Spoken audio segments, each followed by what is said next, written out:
Hello there and good morning. Now, what the G7 wants and what the Taliban will do are poles apart.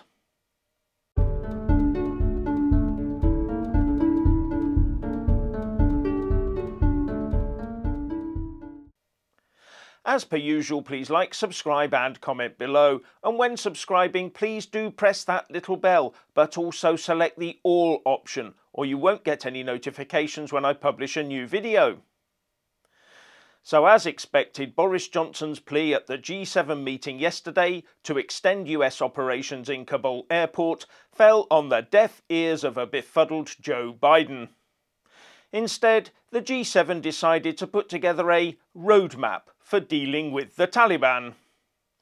Basically, Boris said that 320 million quid in emergency reserves that the IMF blocked a few weeks ago could be released to the Taliban regime if they agreed not to become a terrorist breeding ground, not become a narco state, and are nice to girls and let them go to uni. And the EU Commission said the same about the €1 billion or so of aid for Afghanistan they currently have frozen. But listen, Boris, the Taliban rulers are now sat on top of trillions of dollars worth of rare earth minerals, including lithium. The CIA has already called Afghanistan the Saudi Arabia of lithium. The Chinese will more than happily set up a mining deal with the Taliban, and we in the West will then buy the lithium-based batteries from China to power our wonderful new electric cars with. As for the narco state thing, Afghanistan was a growing narcotics base while the Afghan government we helped to fund and put in place was in charge. Here's what the United Nations Office on Drugs and Crime reported in May this year.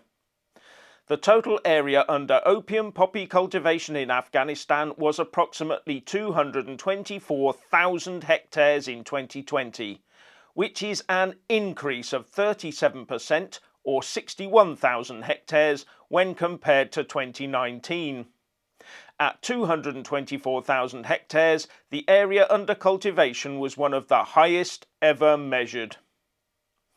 And it also says that the potential opium production was estimated at 6,300 tonnes, and the main destination for the resultant product is Europe. But nary a squeak back then, almost like the West was happy with that level of production. But we can all see the future narrative, can't we? Afghanistan will suddenly be the new drug producer on the world stage, when it already is.